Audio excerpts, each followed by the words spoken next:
Hi hello friends, welcome to Kodak cooking. இன்னைக்கு நம்ம பார்க்க போறது ஒரு சூப்பரான டிஃபன் பாக்ஸ் ரெசிபி. முட்டை சாதம் தான் இன்னைக்கு பார்க்க போறோம். எக் ரைஸ் எப்படி ஈஸியா ரொம்ப கம்மியான இன்கிரிடியன்ட் வச்சு ஈஸியா வீட்லயே செய்யலாம் அப்படின்னு பார்க்கலாம். நீங்க எழுந்த உடனே நம்ம லஞ்சுக்கு என்னடா குழந்தைங்களுக்கு இல்ல ஆபீஸ்க்கு செஞ்சு கொண்டு போலாம் அப்படின்னு நீங்க யோசிப்பீங்க. இந்த ரெசிபி ரொம்ப குயிக்காக செஞ்சிடலாம்.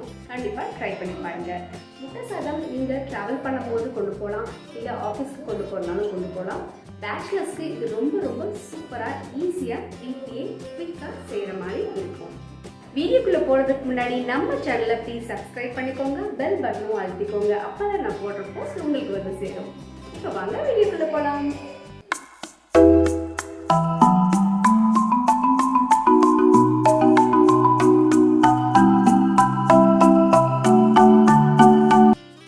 சாதம் வீட்டில் இருக்க கொஞ்சமான பொருள் வச்சு ஈஸியாக செஞ்சிடலாம்.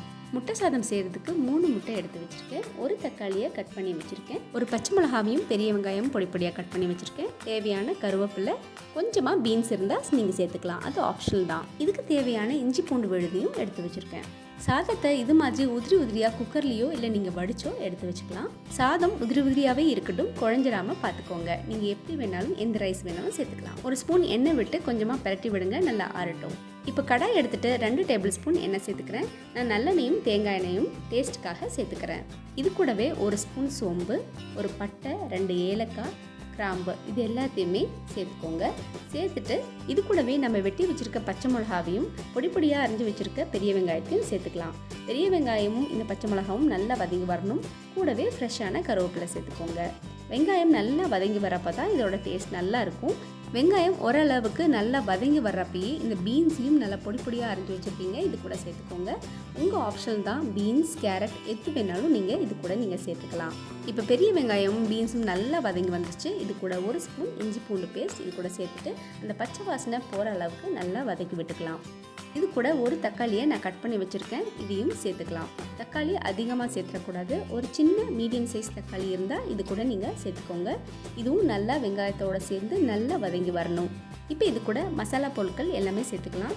1/2 spoon வரமிளகாய்த்தூள், 1/2 spoon garam masala, 1/4 spoon மஞ்சத்தூள், ஜீரா பவுடர் ஒரு 1/2 ஸ்பூன் சேர்த்துக்கோங்க, ஜீரகத்தூள் தாங்க, தனியாத்தூள் ஒரு 1/2 ஸ்பூன் சேர்த்துக்கோங்க. இது எல்லாத்தையுமே சேர்த்துட்டு நல்லா லைட்டாக வதக்கி கொடுங்க.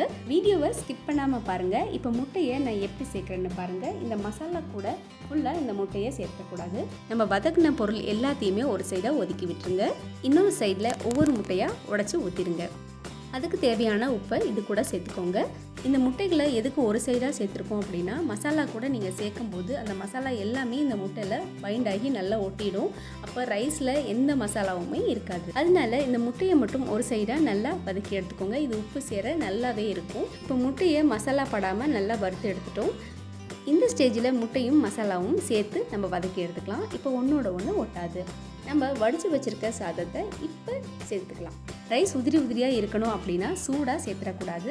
ரைஸ் வடித்து எடுத்ததுக்கப்புறமோ இல்லை குக்கர்லேருந்து எடுத்ததுக்கப்புறமோ கொஞ்சம் நேரம் ஆற விட்டுட்டு லைட்டாக ஒரு ஸ்பூன் எண்ணெய் விட்டுட்டு அதுக்கப்புறம் சேர்த்துக்கோங்க. இது கூட டேஸ்ட்டுக்காக ஒரு ஸ்பூன் நெய் விட்டுக்கிறேன், கொஞ்சமாக கரம் மசாலா சேர்த்துக்கிறேன். சேர்த்துட்டு நல்லா கலந்து கொடுங்க. உங்களுக்கு உப்பு தேவைப்பட்டால் இந்த ஸ்டேஜில் நீங்கள் சேர்த்துக்கலாம். சேர்த்துட்டு அப்படியே கலந்து கொடுங்க. முட்டை, மசாலா, சாப்பாடு எல்லாமே பாருங்கள் நல்லா பைண்ட் ஆகி சாப்பாடில் நல்லா ஒட்டியிருக்கு.